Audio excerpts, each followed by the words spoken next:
Welcome back, you night owls. Tonight we plunge into the shadowed alleys of medieval Europe, where torchlight flickers against cold stone and the air hums with whispered prayers and clinking tankards. Imagine yourself there, boots sinking into muddy streets, the scent of wood smoke and stale bread curling around you. You're a soul with a secret, one that burns brighter than the cathedral candles but could snuff you out faster than a winter wind. Spoiler alert, they probably won't survive this. So, before you get comfortable, take a moment to like the video and subscribe, but only if you genuinely enjoy what I do here. Drop a comment with your city and local time. I'm curious where you're drifting off tonight. Now, dim the lights, maybe turn on a fan for that soft background hum, and let's ease into tonight's journey together. The year is 1273, and Europe is a patchwork of kingdoms stitched together by faith and fear. A man named Thomas trudges through a market square in a small English town, his cloak damp from morning mist. He's careful, always careful, because his heart leans toward a blacksmith's apprentice named William, whose laugh is warmer than the forge he tends. Thomas knows one wrong glance could unravel everything. Homosexuality in medieval Europe isn't just frowned upon, it's a sin branded into the soul of society, a crime that could cost you your life, your name, your eternity. The church looms like a thundercloud, its teaching sinking deep into every village, castle, and conscience. To love as Thomas does is to dance on a knife's edge, and the fall is brutal. Let's set the stage. The High Middle Ages, roughly 1000 to 1300, are a time of soaring cathedrals and crusading zeal, but also of rigid hierarchies. The Catholic Church is the sun around which all else orbits. Popes and bishops don't just guide souls, they shape laws, morals, and even kings' decisions. The Fourth Lateran Council of 1215, a mainstream historical milestone, codifies church doctrine, including its stance on sexual sins. Sodomy, a term then loosely encompassing any non-procreative act, but especially same-sex relations, is deemed an abomination, a betrayal of God's design. Penalties range from excommunication to death, depending on the bishop's mood and the town's fervor. Thomas knows this, as does every soul like him. The church's voice isn't a suggestion, it's a hammer. But here's a quirky tidbit: not everyone buys the church's line wholesale. In some corners, like among certain scholars in Paris, whispers of ancient Greek texts, Plato's Symposium, with its bold talk of same-sex love, float through candlelit rooms. These ideas, smuggled from Byzantine libraries, spark quiet debates among the learned. They're not exactly waving pride flags, but they're asking questions. Historians still argue whether these intellectual circles offered any real safety or just a fancier cage for forbidden thoughts. For most, though, like Thomas, such debates are distant dreams. His world is the muddy street, the judging eyes, the priest's sermon echoing from the stone church. Thomas pauses at a stall, pretending to eye a basket of apples. His real focus is William, hammering iron across the square. Their eyes meet for a heartbeat, too long, maybe. A woman nearby, her basket heavy with turnips, narrows her eyes. Gossip is currency here, and Thomas knows a single rumor could spark disaster. Medieval society thrives on conformity. Men marry women, produce heirs, and uphold the fragile order of a world that feels one plague away from collapse. To stray is to invite suspicion, not just of your soul but of your loyalty to God, king, and community. Thomas has heard tales of men dragged before church courts, their lives dissected under the guise of saving their souls. The punishment might be penance, hours of kneeling on cold stone, or worse, a public shaming that marks you forever. Let's linger on that market square. The air smells of sweat and livestock, and a jongleur strums a lute, singing of knights and maidens. Thomas half smiles at the irony, nobody's singing ballads about him and William. Joke number 1. If medieval Tinder existed, swiping right on a guy would probably get you a one-way ticket to a bonfire. The crowd moves like a living thing, pulsing with purpose, but Thomas feels apart, his secret a weight heavier than the sack of grain he carries to blend in. He's not alone in this. Across Europe, men and women like him exist in the margins, their lives a careful choreography of glances and coded words. Some find solace in silence, others risk everything for a moment of truth. The church's grip isn't just spiritual, it's practical. Monasteries and convents, meant as havens of purity, are often the only places where same-sex attraction might hide, cloaked in celibacy's guise. But even there, vigilance is fierce. A 12th-century monk named Aurard of Rivaux writes of spiritual friendship, a bond so intense it skirts the edge of what the church allows. Historians still argue whether Aurard's words are coded love letters or just pious musings. For Thomas, such texts are irrelevant, he can't read, and the local priest would sooner burn a book than let it challenge doctrine. The church's message is clear: love like Thomas's is a sin, and sinners don't get happy endings. Yet Thomas persists, because the heart is stubborn. He and William have a system: brief meetings at dusk, behind the mill where the river drowns their whispers. It's not romance as you'd imagine it, all roses and candlelight. It's stolen moments, hands brushing in the dark, hearts pounding with fear and want. Joke number 2, medieval date night? More like a high-stakes game of hide-and-seek with eternity on the line. The risk is real. In 1179, the Third Lateran Council tightened the screws, urging secular lords to root out unnatural vice. In some regions, that means execution, burning, hanging, or worse. Thomas has heard of a man in a nearby shire, caught with another, who vanished after a midnight trial. No one speaks of him now. The broader world doesn't help. Medieval Europe is a pressure cooker. Plagues, wars, and famines keep everyone on edge. Difference is a luxury nobody can afford. The church paints homosexuals as threats to the cosmic order, their sin inviting divine wrath. A quirky detail: some preachers claim sodomy causes earthquakes, a belief so wild it'd make a modern seismologist chuckle. But it's no joke to Thomas, who feels the weight of every sermon, every stare. He wonders if God really cares this much about who he loves. The answer, in every church and courthouse, is a resounding yes. As night falls, Thomas heads home, a single-room hovel with a straw mattress and a fire that never quite warms the damp. He lies awake, the village quiet except for a dog's distant bark. William's face lingers in his mind, but so does the fear. Tomorrow, he'll pass the church, its stained glass glowing with saints who seem to judge him. He'll nod to neighbors, laugh at their jokes, and bury his truth deeper. Survival demands it. This is medieval Europe, where love like his is a spark in a world of dry tinder. One slip, and it all burns. The church bells toll across the village, their clang echoing off stone walls and thatched roofs, pulling Thomas from a restless sleep. Dawn creeps through the cracks of his hovel, painting the dirt floor in pale gold. He rubs his eyes, the weight of last night's thoughts, William, the market, the ever-watchful eyes, still heavy. Today, he'll pass the looming cathedral on his way to deliver wool, its spire piercing the sky like a divine accusation. The church's iron grip tightens around every soul in medieval Europe, and for someone like Thomas, whose heart strays from the sanctioned path, its doctrines are less a guide and more a cage. The air smells of dew and baking bread, but beneath it lies the faint, sour tang of fear, fear of being seen, known, judged. In 1273, the Catholic Church isn't just a spiritual authority, it's the backbone of society, its teachings woven into the fabric of daily life. From Rome to remote hamlets, priests dictate what's holy and what's heretical, their words carrying the weight of God's own verdict. The Second Council of Lyons, a mainstream historical event from 1274, reinforces this control, urging clergy to enforce moral purity with renewed vigor. Sodomy, as the church labels same-sex acts, is a prime target, branded as a sin against nature itself.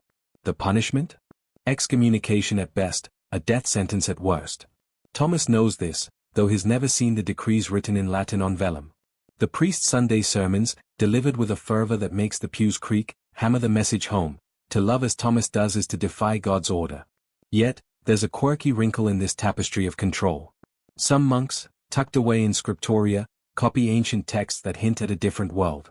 A 12th century manuscript, the Liber Gomarianus by Peter Damian, rails against clerical sodomy with such detail it almost reads like a catalogue of forbidden acts. Historians still argue whether Damian's outrage betrays a deeper truth, that even within the church, some men wrestled with desires they couldn't suppress. For Thomas, such debates are as distant as the stars. His world is the village priest, whose eyes seem to linger too long during confession, searching for cracks in Thomas's carefully crafted mask. Thomas pulls on his boots, the leather worn thin from years of trudging. He steps into the morning chill, the village stirring with the clatter of carts and the bleat of goats. The church's influence is everywhere, in the cross carved above doorways, in the prayers muttered over breakfast, in the way neighbors watch each other for signs of sin.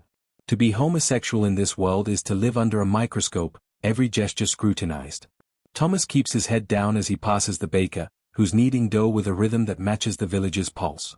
A woman nearby, her apron dusted with flour, gossips about a man caught stealing. Small sins spark big talk. Thomas wonders what she'd say if she knew his secret. Probably nothing good. Joke number 1, if gossip were gold, this village could buy a cathedral. The church's power isn't just in its threats, it's in how it shapes thought. Medieval theology paints sexuality as a battleground, where only procreation justifies desire. Anything else, especially love between men, is a rebellion against God's plan. Thomas feels this every time he kneels in church, the cold stone biting his knees as the priest drones about Sodom and Gomorrah. The story's familiar: fire, brimstone, divine wrath. It's meant to scare him straight, but it only makes his heart race faster when he thinks of William. The church doesn't just condemn, it invents a worldview where Thomas's love is a cosmic offense, a crack in the universe that invites chaos. Outside the village, fields stretch toward the horizon, green and gold under a sky heavy with clouds. Thomas delivers his wool to a merchant, whose curt nod feels like a small mercy: no questions, no stares. But the merchant's apprentice, a boy with sharp eyes, lingers nearby, watching. Thomas's stomach twists. He's learned to read these moments, to sense when curiosity edges into suspicion. The church encourages this vigilance, urging the faithful to report unnatural behavior. In some towns, rewards are offered for turning in sinners, a practice that turns neighbors into spies. Thomas keeps his smile bland, his words few, and moves on, the wool's weight gone but the burden of his secret heavier than ever. Let's pause for a quirky tidbit. Some medieval theologians, like Albertus Magnus, dabble in bizarre theories about sexuality, claiming unnatural acts could alter the stars' alignment. It's the kind of idea that makes you wonder if they spent too long sniffing incense. But for Thomas, these theories aren't academic, they're fuel for sermons that paint him as a walking apocalypse. He's no scholar, but he feels the weight of those ideas every time he passes the churchyard, where graves whisper of judgment. Historians still argue whether the church's obsession with sodomy was about control or genuine fear of divine retribution. Either way, it leaves Thomas navigating a world where love is a crime and trust is a luxury. The day wears on, and Thomas finds himself near the mill, where William sometimes works late. The river's hum is a soft lullaby, masking their brief exchanges. Today, William's there, his sleeves rolled up, sweat glistening on his arms as he hefts a sack of grain. They don't speak, too risky, but their eyes lock, a silent promise. Thomas's heart lifts, then sinks. These moments are all they have, fragile as a spider's web. Joke number 2, medieval romance? It's less hearts and flowers, more cloak and dagger with a side of eternal damnation. The church's reach extends beyond sermons and laws. It shapes time itself: feast days, fast days, hours of prayer. Thomas can't escape it, not even in his dreams, where guilt and desire tangle like thorns. The church teaches that God sees all, knows all, and Thomas wonders if that includes the ache in his chest when William smiles. Confession is a trap he avoids when he can. The priest's questions are too pointed, his voice too eager for sin. In some regions, the church's inquisition is starting to take shape, a shadow that will grow darker in centuries to come. For now, it's enough that every villager is a potential informant, every sermon a warning. As evening falls, Thomas returns home, the village settling into quiet. The church bells ring again, calling the faithful to vespers. He doesn't go. Instead, he sits by his fire, the flames casting shadows that dance like accusations. He thinks of William, of the life they can't have, of the church that stands between them. The world feels small, its walls closing in, but there's a stubborn spark in Thomas that refuses to die. He's not alone. Others like him exist, hidden in plain sight, their lives a quiet rebellion against a system that demands their erasure. Tomorrow, he'll face the same dangers, the same masks, but for now, he lets himself dream of a world where love doesn't come with a death sentence. The sun dips low, painting the village in hues of amber and shadow, as Thomas weaves through narrow lanes, his breath visible in the evening chill. The scent of damp earth and roasting mutton lingers, mingling with the faint clang of a blacksmith's hammer. William's, perhaps, still at work. Thomas's heart tugs at the thought, but he keeps moving, eyes scanning for anyone who might notice his haste. The church's shadow looms large, but it's not alone. Secular laws, carved into the stone of medieval justice, mirror its condemnation, making Thomas's love for William not just a sin but a crime. Every step he takes feels like a gamble, each glance a potential betrayal in a world where punishment is as swift as it is merciless. In medieval Europe, secular authorities take their cues from the church, blending divine wrath with earthly power. By the late 13th century, laws against sodomy are hardening across the continent. A mainstream historical fact: in 1260, the French legal code, the Livre de Justice et de Plainte, explicitly lists sodomy as a capital offense, punishable by burning or hanging. Kings and lords, eager to prove their piety, enforce these laws with grim enthusiasm. Thomas knows this, though he's never seen the parchment where such rules are written. The village reeve, a burly man with a beard like a briar patch, boasts of upholding God's law when he patrols the streets. To Thomas, it's a reminder that the noose isn't just a metaphor, it's a real threat, waiting for a whisper of truth to tighten. Yet, there's a quirky twist in this web of control. In some regions, like parts of Italy, legal records show occasional leniency, fines or exile instead of death, if the accused is wealthy or well-connected. It's a loophole that makes Thomas's stomach churn. Justice bends for gold, but not for a wool sorter like him. Historians still argue whether these lighter punishments reflect pragmatic politics or a rare flicker of mercy. For Thomas, it's irrelevant. His village has no such leniency. Here, the law is a blunt instrument, and the reeve's watchful eyes are its edge. A single accusation could drag Thomas before a makeshift court, his life laid bare for all to judge. Thomas pauses near the village well, where women gossip over buckets of water. Their laughter is sharp, cutting through the dusk, and he catches a snippet about a man caught stealing pigs, publicly flogged, his shame now a village legend. Thomas forces a nod, his face a mask of indifference, but his pulse quickens. Gossip isn't just idle chatter, it's a weapon. One wrong word about him and William, and the reeve would be knocking. Joke number 1, medieval justice? It's like a game show where the prize is survival, and the audience always votes you off. Thomas adjusts his cloak, hiding the tremble in his hands, and moves on, the Wells Creek fading behind him. Secular laws don't just punish, they intimidate. In England, where Thomas lives, the legal system is patchwork, varying by shire, but the church's influence ensures consistency on one point: homosexuality is a crime against nature and state. The penalty might be death, but lesser punishments, public shaming, mutilation, or banishment, are just as devastating. Thomas has heard of men branded on the face, their scars a permanent mark of disgrace. The law doesn't care about love or intent, it demands conformity. To love William is to defy not just God but the King, the Lord, the very order that keeps the village fed and safe from bandits. Thomas feels this weight every time he passes the gallows at the village edge, its silhouette a grim reminder of what's at stake. The evening deepens, and Thomas slips toward the riverbank, where the mills will groan softly. William is there, as planned, stacking wood under the pretense of work. Their eyes meet, a fleeting connection that feels like defiance. They don't speak, too risky, but William's quick smile is a spark in the gathering dark. Thomas lingers, pretending to check a fishing net, his fingers fumbling with the coarse rope. The river's hum masks their silence, but it can't drown out the fear. If caught, they'd face a secular court, not just a priest's judgment. The reeve would delight in the spectacle, dragging them before a crowd to confess their crimes. Thomas imagines the jeers, the stones, the fire. He shakes the thought away, focusing on William's silhouette against the water. Let's dive into a quirky detail. Some medieval legal codes, like those in Castile, lumped sodomy with bestiality and treason, as if loving a man is as bad as betraying the crown or cozying up to a sheep. It's absurd enough to make you chuckle, but for Thomas, it's a chilling reminder of how the law distorts his truth. The legal system isn't just about punishment, it's about erasure, ensuring men like him vanish from the story society tells itself. Historians still argue whether these harsh laws were enforced consistently or used selectively to settle scores. Either way, the threat is real, hanging over Thomas like a storm cloud. The village isn't all grim faces and gallows. A festival is coming, a feast for St. Michael, and the square will soon hum with music and ale. Thomas dreads it. Crowds mean more eyes, more chances for a slip, a glance held too long, a touch mistaken for intent. He's learned to play the part, laugh at the jongleurs' bawdy tales, clap for the dancers, avoid William's gaze. Joke number 2, medieval festivals are like speed dating for suspicion, everyone's looking for a reason to point fingers. Thomas wonders if he could ever join the revelry without fear, but the law's shadow is long, and the reeve's patrols are relentless.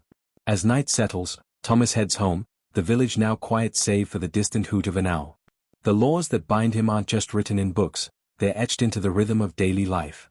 Every neighbor is a potential accuser, every stranger a threat. Yet, there's a stubborn spark in Thomas, fanned by those stolen moments with William.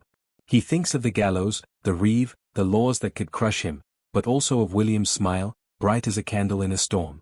The world demands he hide, but hiding isn't living. He lies on his straw mattress, the fire's embers glowing faintly, and wonders how long he can keep this dance going, balancing love and survival in a world that punishes both. The law's cruelty isn't just in its punishments but in its permanence. Once accused, there's no undoing the stain. Thomas has seen it, a woman branded a thief, now shunned, her children begging at the village edge. For him, the stakes are higher. A sodomy charge wouldn't just end his life, it would erase his name, his story, leaving nothing but whispers of shame. Joke number 3, medieval courts didn't have appeals, but they sure had a flair for drama. Think less fair trial, more public roast. Thomas closes his eyes, the weight of the day settling like dust. Tomorrow, he'll face the same laws, the same risks, but for now, he holds on to the memory of William's smile, a small rebellion against a world that demands his silence. The morning mist clings to the village like a shroud, muting the clatter of carts and the bleat of sheep as Thomas steps into the street. The air carries the sharp bite of autumn, mixed with the earthy scent of freshly turned soil from nearby fields. He pulls his cloak tighter, his breath a faint cloud, and heads toward the market, where the day's bustle is just beginning. The village is small, a knot of timbered houses and muddy paths, but its size is no comfort. Here, every face is familiar, every whisper a potential blade. For Thomas, whose heart beats for William, the blacksmith's apprentice, the village's watchful eyes are a constant threat. Gossip, sharper than any sword, enforces conformity, making his secret love a dangerous act of defiance. In medieval Europe, villages like Thomas's are tight-knit, bound by survival and suspicion. The community thrives on shared labor, plowing fields, shearing sheep, baking bread, but also on shared judgment. Everyone knows everyone's business, or thinks they do. A mainstream historical fact, by the 13th century, village life revolves around the manor and the church, both demanding loyalty and orthodoxy. Straying from the norm, whether in faith, work, or love, invites scrutiny. For someone like Thomas, whose feelings for William defy the expected path of marriage and heirs, a single rumor could unravel his life. The village doesn't need laws written on parchment, its court is the marketplace, its verdict the hiss of whispered tales. Thomas weaves through the crowd, his sack of wool slung over his shoulder. The market square hums with activity. A woman haggles over a basket of apples, a boy chases a stray goose, a tinker's hammer rings against metal. Thomas keeps his eyes low, but he feels the weight of glances. There's Agnes, the weaver's wife, whose tongue is sharper than her loom's shuttle. She's gossiping with a neighbor, her voice low but eager, recounting how a local man was caught drunk at the alehouse again. Thomas passes by, his heart thudding. He knows how quickly gossip turns from drunken antics to darker suspicions. Joke number 1, medieval villages invented cancel culture, except instead of hashtags, you get pitchforks. The village's obsession with conformity isn't just social, it's survival. In a world where a bad harvest means hunger, difference is a risk nobody wants. The church reinforces this, preaching that sin, especially unnatural ones like sodomy, invites divine wrath on the whole community. Thomas feels this every Sunday, kneeling in the pews as the priest's voice thunders about purity and punishment. But the real danger is closer, neighbors like Agnes, who notice too much. Last week, she commented on Thomas lingering near the forge, her tone light but her eyes sharp. He laughed it off, muttering about needing a horseshoe, but the memory gnaws at him. One wrong step, one overheard word, and the village's whispers could turn to shouts. Let's pause for a quirky tidbit. Some medieval villages had charivari, noisy public rituals to shame those who broke social norms, like marrying too young or, in rare cases, being suspected of unnatural behavior. Imagine a mob banging pots outside your door, chanting mockery. It's almost comical, like a medieval flash mob, but for Thomas, the thought is chilling. Historians still argue whether charivari targeted homosexuals often or if it was more about enforcing marriage norms. Either way, the threat of public humiliation looms large, a reminder that the village's eyes never close. Thomas reaches the forge, where William is working, his hammer striking iron with a rhythm that steadies Thomas's nerves. They don't speak, too many ears nearby, but William's quick glance is a lifeline. Thomas pretends to inspect a stack of firewood, his fingers brushing the rough bark. He's mastered this dance. Look busy, blend in, hide the longing that burns brighter than the forge's glow. The village expects him to court a woman soon, maybe Sarah, the miller's daughter, who smiles at him too often. The thought makes his stomach twist. He'd rather face a winter storm than a life pretending to love someone he doesn't. The day wears on, and Thomas moves through his tasks, delivering wool, mending a fence, nodding at neighbors. Each interaction is a performance, his smile a shield. The village's gossip network is relentless. Last month, a young woman was shunned for refusing a betrothal, her family now barely tolerated at market. Thomas wonders what they'd do to him if they knew about William. The answer isn't hard to guess, ostracism, or worse, a trial fueled by whispers. Joke number 2, Medieval gossip spreads faster than a cold in a monastery, and it's twice as deadly. The church amplifies this pressure, urging the faithful to watch each other for signs of sin. The priest, Father Edmund, often lingers after sermons, his eyes scanning the congregation like a hawk. Thomas avoids him when he can, but confession is unavoidable. Last time, Father Edmund asked pointed questions about temptations, his voice soft but probing. Thomas mumbled vague sins, envy, sloth, anything to deflect. The memory makes his skin prickle. The village's judgment isn't just in words, it's in the way people step back, the way their laughter stops when you approach. For Thomas, every day is a tightrope walk, balancing truth and survival.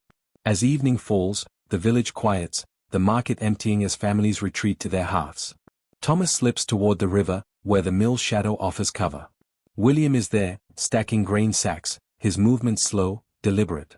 They exchange a few words, safe ones, about work, weather, but their eyes say more. The moment feels stolen, precious, like a coin tucked away from a thief. Thomas wants to linger, but he knows better. The village never sleeps, not really. Agnes or someone like her could be watching, her whispers ready to ignite. Joke number 3, medieval privacy? About as real as a unicorn in the king's stable. Thomas heads home, the stars piercing the night sky like accusations. His hovel is cold, the fire barely aglow, but it's safer than the village's prying eyes. He lies on his straw mattress, the day's weight settling over him. The village's whispers are a constant hum, a reminder that his love for William is a secret too heavy to carry yet too vital to let go. He thinks of the charivari, of Agnes's sharp eyes, of the life he's forced to hide. The world demands conformity, but Thomas's heart refuses. For now, he survives, a shadow among shadows, holding tight to the hope that one day, he and William might find a place where whispers don't cut so deep. The moon hangs low over the village, its silver light spilling across the thatched roofs and casting long shadows on the rutted paths. Thomas slips through the darkness, his boots whispering against the damp earth, the crisp night air sharp with the scent of pine and distant hearth smoke. He's headed to the monastery on the hill, a squat stone building that glows faintly under the starlight, its silence both a sanctuary and a snare. For Thomas, whose love for William burns like a hidden ember, the cloister offers a flicker of refuge, a place where men live apart from the village's relentless eyes, but it's a refuge laced with danger.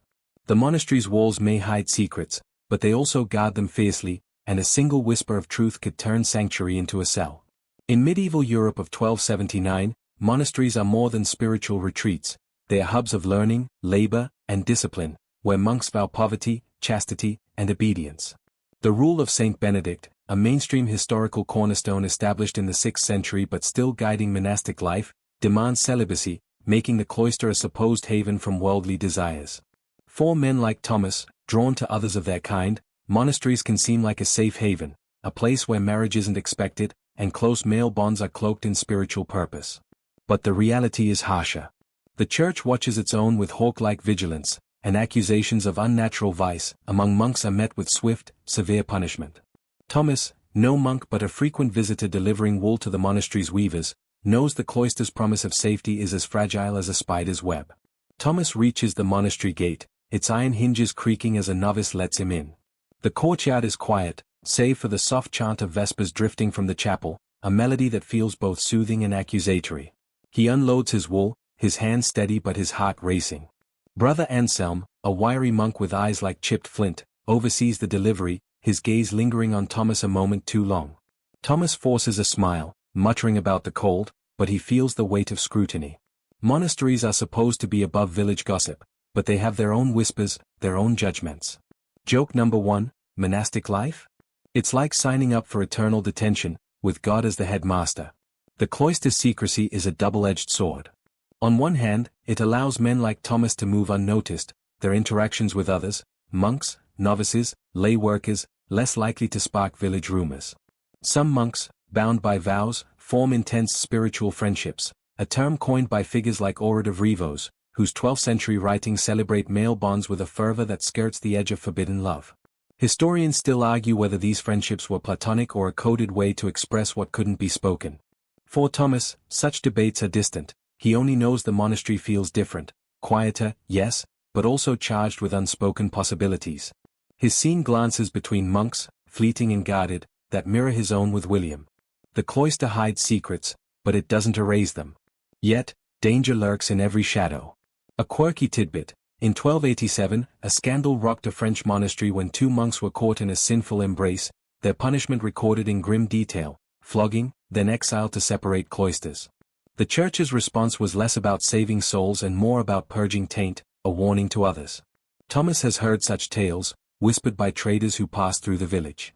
They chill him, reminding him that the monastery's walls don't just keep the world out, they trap those inside. Brother Anselm's sharp eyes are proof enough. The monk may pray for peace, but he watches for sin, and Thomas's secret feels like a flame flickering too close to dry straw. Thomas finishes his delivery, the wool stacked neatly in the monastery's storeroom.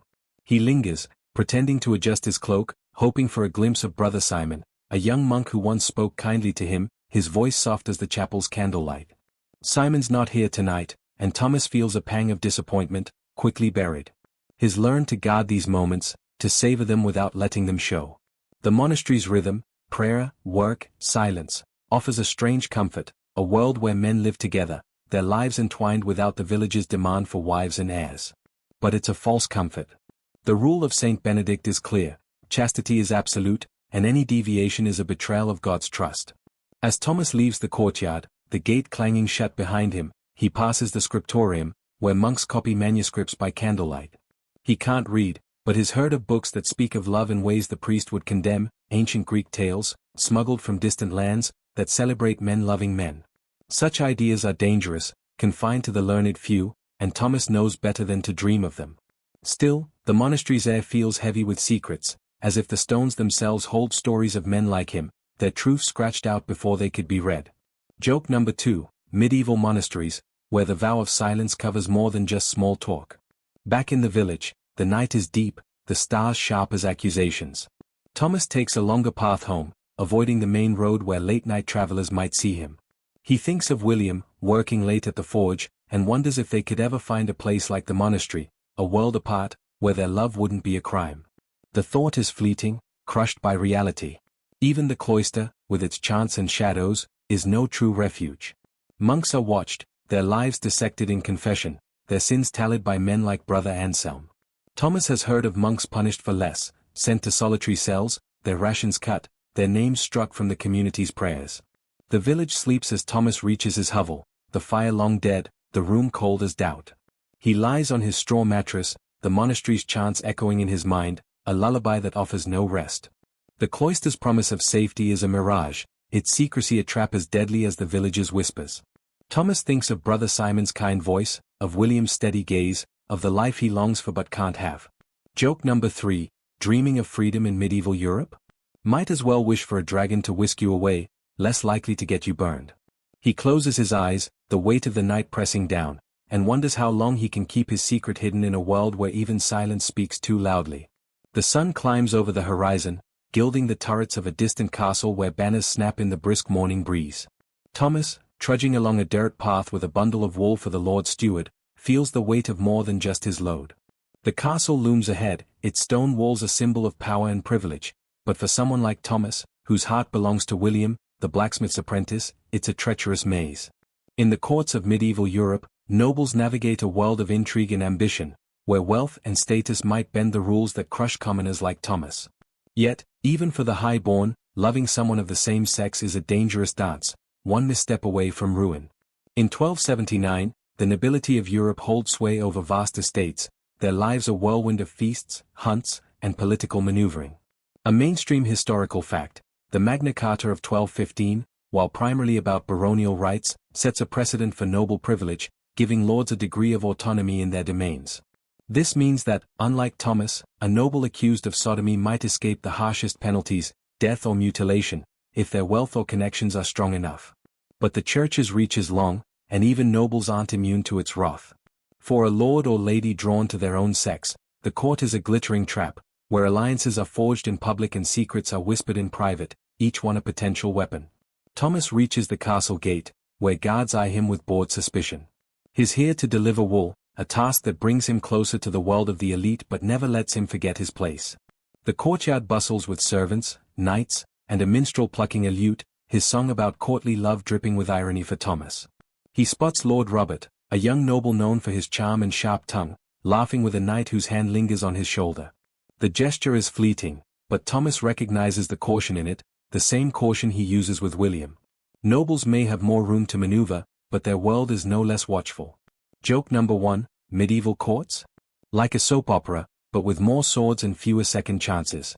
The court's glamour hides a ruthless undercurrent. Nobles are expected to marry, produce heirs, and uphold the church's moral code, even if their private lives tell a different story. Some, like Edward II of England, whose rumored affection for his favorite, Piers Gaveston, scandalized the court in the early 14th century, pushed the boundaries of acceptable behavior. Historians still argue whether Edward's bond with Gaveston was romantic or merely a deep friendship, but the whispers of unnatural vice dogged his reign, proving even kings aren't above suspicion. For lesser nobles, like Lord Robert, discretion is survival. A whispered rumor in the wrong ear could lead to disgrace, exile, or a quiet dagger in the dark. Thomas hands his wool to the steward, a doorman who counts the bundles with a scowl. As he works, Thomas overhears a snippet of gossip from 2 servants. Lord Robert's been too close to that night, they say, and the bishop's taken notice. Thomas's stomach twists. He knows that look, that hushed tone. It's the same one villagers use when Agnes the Weaver suspects someone's sin. Even here, in the castle's shadow, the rules are the same: conform or pay the price. The difference is scale. A noble might buy their way out with gold or favor, but Thomas has no such shield. His love for William is a secret that could burn him, while Lord Robert's might only cost him a title, if he's lucky. Let's pause for a quirky tidbit. In some courts, like those in 13th century Provence, troubadours sang of fin amour, a refined love that sometimes hinted at same-sex devotion, veiled in poetic metaphors. These songs were tolerated, even celebrated, as long as they stayed vague. It's a loophole that makes you smirk, like sneaking a love letter into a hymn book. But for Thomas, such subtleties are meaningless. He's no poet, and the village priest isn't swayed by pretty words. The castle's world of intrigue, with its coded songs and secret glances, feels as distant as the moon, yet it reminds him that even the powerful must hide what he hides. As Thomas leaves the courtyard, he passes a group of ladies embroidering under an awning, their laughter bright but their eyes sharp. They're part of the court's web, watching for any slip that could shift the balance of power. Thomas keeps his head down, his steps quick. He thinks of William, working at the forge, and wonders if they could ever find a place where their love doesn't demand such vigilance. The castle, with its high walls and higher stakes, is no such place. Even Lord Robert, with his wealth and charm, walks a tightrope. One wrong move, a letter found, a servant bribed, and the bishop's men could come knocking. The day stretches on, and Thomas returns to the village, the castle fading into the haze behind him. The path is quiet, save for the rustle of leaves and the distant cry of a hawk. He thinks of the noble's life, so different yet so similar. Lord Robert might have gold, but his as trapped as Thomas, his secrets just as heavy. The church and court work hand in hand, ensuring no one escapes the net of expectation. Joke number 2, noble privilege? It's like a velvet cage, prettier, but still locked tight. Back in the village, the forge smoke rises like a beacon, and Thomas's heart lifts at the thought of William. They'll meet tonight, by the river, where the water's hum drowns their whispers. It's a risk, but so is every moment they steal. Thomas wonders if Lord Robert has his own hidden meetings, his own coded glances. The thought is fleeting, but it binds them, commoner and noble, in a shared defiance. The court's rules, like the village's, demand masks, but beneath them, the heart beats the same. As night falls, Thomas reaches his hovel, the village silent except for the soft coo of a dove. He lights a fire, the flames casting shadows that dance like courtiers at a banquet. He thinks of the castle, of Lord Robert's guarded smile, of the world where even privilege can't buy freedom. Joke number 3, medieval romance for nobles? It's all secret handshakes and hoping the bishop's too busy to notice. Thomas lies down, the straw mattress prickling his back, and lets his mind drift to William. The court's intrigues, the village's whispers, the church's laws, they all fade for a moment, leaving only the stubborn spark of hope that keeps him going, one hidden glance at a time. The village wakes to a grey dawn, rain pattering on thatched roofs and turning the streets to a slick, muddy mire. Thomas pulls his cloak tight, the damp seeping into his bones as he heads toward the church, its steeple a dark finger against the clouded sky. The scent of wet straw and faint incense lingers in the air, a reminder of the ritual he can't avoid today, confession. For Thomas, whose heart belongs to William, the blacksmith's apprentice, the confessional is a battlefield, where sin and penance exact a heavy toll. Every word he speaks, or doesn't, feels like a thread in a noose, tightening the cycle of shame that binds him in medieval Europe's unforgiving world. In 1273, the Catholic Church holds the keys to salvation, and confession is its gatekeeper, a sacred rite meant to cleanse the soul. A mainstream historical fact, the Fourth Lateran Council of 1215 mandates annual confession for all Christians, turning private guilt into a public obligation under priestly scrutiny. For someone like Thomas, whose love is branded a mortal sin, the confessional is less about absolution and more about survival. To confess his feelings for William would invite disaster, excommunication, punishment, or worse. Yet, to lie risks his soul, or so the Church teaches. The priest, Father Edmund, sits behind the wooden screen, his voice a low hum that probes for truth, and Thomas knows one slip could unravel everything. Thomas steps into the church, the air cool and heavy with the scent of wax and stone. The nave is dim, lit by flickering candles that cast shadows on the saints painted on the walls, their eyes seeming to follow him. He kneels at the confessional, his heart pounding as Father Edmund begins the ritual. "Bless me, Father, for I have sinned," Thomas murmurs, his voice steady but his mind racing. He lists safe sins, anger at a neighbor, laziness in his work, while burying the truth deeper. The priest's questions are sharp, asking about impure thoughts with a tone that makes Thomas's skin prickle. He deflects, mumbling about fleeting temptations, but the weight of his secret feels like a stone in his chest. Joke number 1, medieval confession? It's like a lie detector test, but the polygraph is God. The Church's obsession with sexual purity traps Thomas in a cycle of guilt and fear. Sodomy, as the Church defines it, isn't just a sin, it's a betrayal of divine order, a stain that requires constant vigilance. The penitential manuals of the time, like those by Thomas of Chobham, prescribe harsh penances for such acts, years of fasting, public humiliation, or pilgrimage to distant shrines. Thomas has heard of men sent barefoot to Jerusalem, their lives broken by the Church's demand for atonement. He wonders if Father Edmund suspects him, if his careful words are enough to keep the priest's suspicions at bay. The confessional's wooden screen feels flimsy, a thin barrier between safety and ruin. Let's pause for a quirky tidbit. Some medieval priests, like the 13th century scholar Robert of Flamborough, wrote detailed guides on how to interrogate penitents about sexual sins, almost like a medieval flowchart for sniffing out vice. It's oddly bureaucratic, as if sin could be catalogued like a tax roll. Historians still argue whether these manuals reflect genuine zeal or a kind of voyeuristic obsession with the sins they condemned. For Thomas, it's no academic debate. Father Edmund's probing questions feel like a net, closing in on the truth he guards so fiercely. He leaves the confessional with a penance, 3 days of fasting, but the real punishment is the shame that clings to him, heavier than the rain-soaked cloak he wears. Outside, the village hums with life despite the drizzle. Thomas passes the forge, where William hammers iron, his silhouette a beacon through the grey. They don't dare meet eyes, not here, not now, but the sight of William steadies Thomas's frayed nerves. He thinks of the confessional, of the lies he told to protect them both. The Church teaches that love like theirs is a sin, but Thomas wonders why it feels so right, so vital, in a world so cold. The rain falls harder, blurring the village into a watercolor haze, and Thomas pulls his hood lower, his thoughts as tangled as the muddy paths beneath his feet. The cycle of penance doesn't end with confession. The Church's grip extends into daily life, shaping how Thomas moves through the world. He avoids the alehouse, where loose tongues might betray him, and skips the St. Michael's feast, where drunken revelry could lead to careless glances. The village expects him to marry soon. Sarah, the miller's daughter, keeps smiling at him, and the pressure tightens like a vice. To refuse risks suspicion, but to agree would trap him in a lie bigger than any he's told in confession. Joke number 2, medieval matchmaking? It's less about love and more about dodging the priest's side eye. Thomas's days are a careful choreography, each step designed to deflect notice. He works, he prays, he nods at neighbors, but beneath it all, the shame festers. The Church teaches that his love for William is a choice, a sin he could renounce, but Thomas knows better. It's not a choice, it's who he is, as much a part of him as his calloused hands or his quiet laugh. Yet, the confessional demands he deny it, forcing him to weave a web of half-truths that only deepens his isolation. He wonders if William feels the same, if their stolen moments by the river are worth the cost. The answer, for now, is yes, but it's a fragile yes, fraying with every sermon, every penance. As night falls, Thomas slips toward the river, the rain now a soft patter that masks his steps. William is there, stacking wood by the mill, his breath a faint cloud in the damp air. They don't speak much, words are risky, but their hands brush as they pass a sack of grain, a touch that feels like defiance. Thomas wants to tell William about the confessional, about the shame that gnaws at him, but he holds back. Some burdens are too heavy to share, even with the one you love. Joke number 3, medieval romance?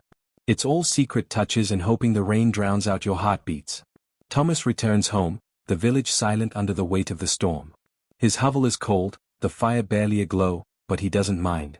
He lies on his straw mattress, the rain's rhythm a lullaby that soothes his restless mind. The church's cycle of sin and penance is a trap, one that binds him tighter with every confession, every lie. Yet, there's a spark in Thomas that refuses to die, the memory of William's touch, the stubborn hope that their love might outlast the shame. He closes his eyes, the rain a soft whisper, and dreams of a world where confession doesn't demand his silence, where love doesn't come with a price. The village square buzzes under a rare clear sky, the autumn sun warming the cobblestones as a peddler unpacks trinkets and a juggler tosses apples to a small crowd's delight. Thomas weaves through the throng, his sack of wool slung over his shoulder, the scent of fresh bread and roasted chestnuts curling around him. The chatter is lively, but beneath it runs a current of unease, a whisper of old tales that paint men like Thomas, whose heart beats for William, the blacksmith's apprentice, as cursed, unnatural, a threat to the village's fragile harmony. In medieval Europe, folklore weaves a tapestry of fear, its myths and superstitions branding homosexuals as outsiders, their love a spark that could ignite divine wrath or worse. In 1279, folklore is no mere bedtime story, it's a lens through which the world makes sense of chaos. A mainstream historical fact, the church's influence shapes popular tales, with sermons often drawing on biblical stories like Sodom and Gomorrah to warn against unnatural sins. These stories seep into village life, transforming gossip into something darker, myths that paint homosexuals as agents of misfortune, their desires blamed for floods, famines, or plagues. Thomas feels this weight as he passes Agnes, the weaver's wife, whose eyes narrow when he lingers too long near the forge. She's the kind who spins tales as easily as thread, and Thomas knows one wrong glance could turn him into the village's next cautionary tale. The market hums, but Thomas catches a snippet of conversation that makes his blood run cold. Two women, their baskets heavy with turnips, murmur about a storm that ruined last year's harvest, blaming it on sinners who angered God. One mentions a man from a neighboring village, driven out for unnatural acts, his name now a curse whispered over ale. Thomas keeps his face blank, his step steady, but his heart races. Folklore doesn't just judge, it isolates, marking you as other in a world that craves sameness. Joke number 1, medieval superstitions? It's like blaming a bad Wi-Fi signal on your neighbor's cat, except the cat gets burned. These tales aren't random, they're rooted in a worldview where everything, weather, illness, fortune, is a sign of God's will. The church fuels this, preaching that sins like sodomy invite divine retribution. A quirky tidbit, some 13th century preachers, like the Franciscan Bernardino of Siena, claimed homosexual acts could summon earthquakes or pestilence, a belief so wild it'd make a modern meteorologist roll their eyes. Historians still argue whether these stories were meant to control through fear or genuinely reflected the era's anxieties. For Thomas, it's no debate. The whispers he overhears, about cursed men, blighted crops, angry gods, feel like a noose tightening around his secret. Thomas reaches the forge, where William hammers iron, his movements steady as a heartbeat. Their eyes meet for a fleeting moment, a spark in the chaos of the market. Thomas pretends to adjust his sack, his fingers brushing the rough canvas, but his mind is on the stories that swell around him. He's heard them all, men like him are demons in disguise, their love a poison that taints the land. The village thrives on these myths, using them to explain the unexplainable, to keep everyone in line. Thomas wonders if Agnes has already started spinning tales about him, her sharp tongue weaving a net he can't escape. The day stretches on, and Thomas moves through his tasks, delivering wool, nodding at neighbors, his smile a practiced mask. The village is alive with stories, tales of saints, monsters, and sinners, each one a warning. At the alehouse, a storyteller spins a yarn about a man who loved another and brought a curse on his town, the crops withering, the wells drying. The crowd gasps, crossing themselves, and Thomas slips out before their eyes turn to him. He knows the power of these stories, how they linger like smoke, poisoning the air. Joke number 2, medieval folklore? It's like a tabloid headline, but instead of aliens, you get eternal damnation. The church doesn't just inspire these tales, it weaponizes them. Sermons turn biblical warnings into vivid images of fire and brimstone, and villagers eat it up, eager to point fingers at anyone who strays. Thomas avoids the church today, skipping the midday mass where Father Edmund's voice would thunder about sin. He's heard it before, the story of Lot, the destruction of Sodom, the lesson that love like his is a crime against nature. The priest's words are echoed in the village's myths, each tale a reminder that Thomas's love for William isn't just forbidden, it's dangerous, a threat to the very earth beneath their feet. As evening falls, Thomas heads to the river, where the mill's shadow offers a sliver of privacy. William is there, stacking grain sacks, his breath a faint cloud in the cooling air. They don't speak much, too risky, but their hands brush as they pass a sack, a touch that feels like defiance against the village's tales. Thomas wants to tell William about the market whispers, the myths that paint them as cursed, but he holds back. Some fears are too heavy to share. Instead, he savors the moment, the rivers hum a soft counterpoint to the village's harsh stories. Joke number 3, medieval love? It's sneaking a kiss while hoping the local bard doesn't turn you into his next ballad. Thomas returns home as the stars emerge, the village settling into a quiet hum. His hovel is dark, the fire's embers barely alive, but he doesn't mind. He lies on his straw mattress, the day's stories swirling in his mind, tales of curses, sinners, and angry gods. They're not just stories, they're chains, binding him to a world that fears what he feels. Yet, there's a spark in Thomas that refuses to dim. He thinks of William, of their stolen touches, of a love that no myth can erase. The village may whisper of curses, but Thomas holds on to a different story, one where love, however hidden, is worth the risk. The village lies hushed under a heavy sky, the air thick with the scent of damp hay and the faint tang of lye from the washerwoman's tubs. Thomas trudges toward the market, his boots sinking into the muddy path, each step a reminder of the weight he carries, not just the wool slung over his shoulder, but the secret love for William, the blacksmith's apprentice, that marks him as an outsider in this unforgiving world. Today, his task takes him past the apothecary's hut, where the sharp aroma of herbs cuts through the morning chill. In medieval Europe, medicine is as much superstition as science, and for someone like Thomas, whose heart defies the church's rules, the healer's remedies are not a cure but a cruel tool, mislabeling and harming bodies to enforce conformity. In 1279, medieval medicine is a patchwork of ancient texts, folk remedies, and church dogma. A mainstream historical fact, the Regimen Sanitatis Salonitanum, a 12th-century medical text from the school of Salerno, influences European healers, blending Greek and Arabic knowledge with Christian morality. It emphasizes balancing bodily humors, blood, phlegm, yellow bile, black bile, but also warns against unnatural behaviors that disrupt divine order. Homosexuality, labeled a sin, is seen as a disease of the soul and body, something to be cured through harsh means. Thomas knows this, though he's never seen the Latin scrolls the village healer consults. The apothecary, old Marjorie, mixes potions with a zeal that rivals the priest's, her cures as much about enforcing norms as healing ailments. Thomas passes Marjorie's hut, its door ajar, revealing shelves of dried herbs and jars of murky liquid. She's outside, grinding roots with a pestle, her eyes sharp as she nods at him. He forces a smile, his heart thudding. Marjorie's reputation is double-edged, she's saved children from fever, but she's also quick to diagnose moral failings in those who stray. Last year, she prescribed a bitter tonic to a man suspected of unnatural desires, claiming it would purge his sin. The man left the village soon after, his face gaunt, his spirit broken. Thomas wonders if Marjorie's tonics are meant to heal or punish. Joke number 1, medieval medicine? It's like trusting a horoscope to fix a broken leg, good luck with that. The church's influence permeates medicine, framing homosexuality as a sickness that invites divine wrath. Healers like Marjorie follow texts that link sexual deviance to imbalances in the humors, often prescribing fasting, bleeding, or noxious herbs to restore order. These treatments aren't just ineffective, they're cruel, designed to shame as much as cure.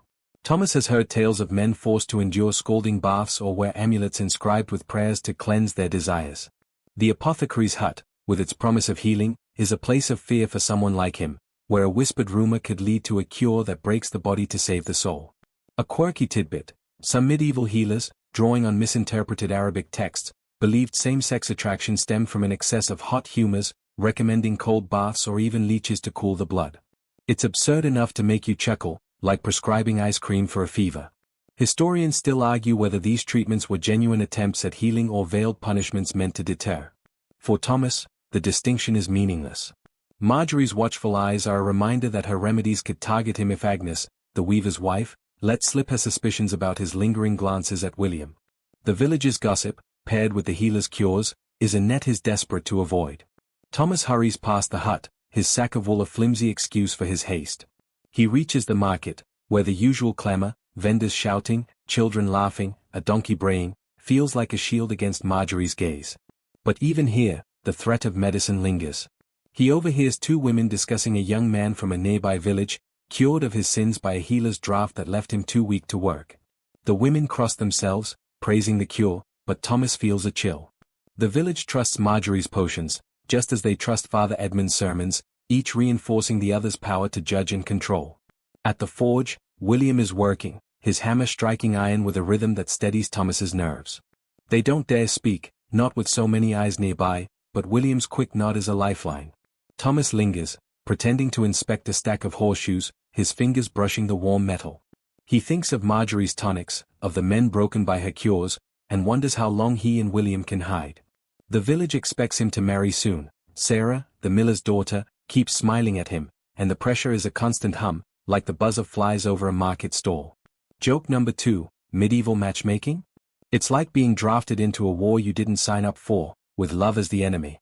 The day wears on, and Thomas moves through his tasks, delivering wool, nodding at neighbors, his smile a practiced mask. The threat of cures looms over him, as real as the church's sermons or the village's whispers. He avoids Marjorie's hut, taking longer paths to steer clear of her sharp gaze. The church and medicine work hand in hand, both demanding conformity, both ready to punish difference. Thomas wonders if William fears the same, if he's heard the tales of men healed into silence. The thought is a weight, heavier than the wool he carries, but he pushes it down, focusing on the next task, the next moment of survival. As evening falls, Thomas slips toward the river, where the mill's shadow offers a sliver of safety. William is there, stacking grain sacks, his movements slow and deliberate. They exchange a few words, safe ones, about work, but their eyes say more, a silent defiance against the world's cures and curses. Thomas wants to warn William about Marjorie, about the village's hunger for conformity, but the words stick in his throat. Some fears are too raw to voice. Instead, he savors the moment, the rivers hum a soft counterpoint to the day's wait. Joke number 3, medieval romance? It's sneaking a glance while hoping the apothecary doesn't brew you a one-way ticket to misery. Thomas returns home, the village dark and quiet, the stars hidden by clouds. His hovel is cold, the fire's embers barely alive, but he lies on his straw mattress, the day's fears swirling in his mind. The healer's cures, like the church's penance and the village's myths, are chains, binding him to a world that sees his love as a sickness. Yet, there's a spark in Thomas that refuses to fade, the memory of William's nod, the stubborn hope that their love can outlast the cruelty. He closes his eyes, the rivers echo in his ears, and dreams of a world where medicine heals the body, not the heart, and where love isn't a disease to be cured. The village slumbers under a velvet sky, stars pricking through the darkness like secrets too stubborn to hide. Thomas moves silently along the riverbank, the water's gentle gurgle masking his steps, the air cool with the scent of moss and wet stone. He's headed to meet William, the blacksmith's apprentice, in their usual spot by the mill, where the shadows offer a fleeting shield from the village's ever-watchful eyes. In medieval Europe, men like Thomas, whose love defies the church's rigid decrees, find refuge in underground bonds, fragile, hidden connections that weave a quiet rebellion against a world that demands their silence. These secret networks are lifelines, but they are as dangerous as they are vital, each meeting a gamble with fate. In 1279, society is a tapestry of conformity, woven tight by church and custom, leaving little room for those who love outside the lines. A mainstream historical fact, the Summa Theologica by Thomas Aquinas, written in the mid-13th century, labels sodomy a grave sin, reinforcing the church's stance that same-sex love is an affront to God's order. Yet, beneath this ironclad doctrine, whispers of hidden communities persist, men and women who find each other in the margins, their bonds forged in secrecy. For Thomas, these connections are a faint hope, a whisper of others like him who meet in shadows, share coded glances, and guard their truths with the care of a thief hiding stolen gold. He's not alone, but knowing that offers little comfort when every step risks exposure. Thomas reaches the mill, its wheel creaking softly, a lullaby for their stolen moments. William is there, his silhouette sharp against the moonlit water, stacking grain sacks with a pretense of work. They don't speak at first, silence is safer, but their hands brush as William passes a sack, a touch that sparks warmth in the cold night. Thomas feels a surge of relief, a sense of belonging that the village denies him. These moments are rare, part of a hidden network that exists not in taverns or churches but in quiet corners, where men like them share stories, warnings, and the weight of their secrets. Joke number 1, medieval social clubs? More like a secret handshake society, with excommunication as the membership fee. These underground bonds are fragile, built on trust that could crumble under a single betrayal. Thomas has heard whispers of others, a tanner in a nearby village, a monk who fled his cloister, men who found each other through subtle signs, a phrase dropped in conversation, a glance held too long. These networks aren't organized, not like a guild or a confraternity, but they are real, a web of quiet defiance. Some share rumors of safe havens, like distant cities where prying eyes are fewer, though Thomas doubts such places exist. His herd of men caught, their names erased, their bonds broken by the church's hammer or the village's whispers. The risk is ever present, but so is the need to connect, to know you're not alone. A quirky tidbit: in some regions, like 13th century Florence, men used coded gestures, a tilt of the head, a touch to the ear, to signal shared desires, a secret language woven into daily life. It's almost poetic, like a dance no one else sees, but for Thomas, it's practical, a way to survive. Historians still argue whether these gestures were widespread or the stuff of later exaggeration, but for Thomas, every glance with William is a code, every touch a risk. He's learned to read William's signals, a nod that means safe, a quick look away that warns of danger.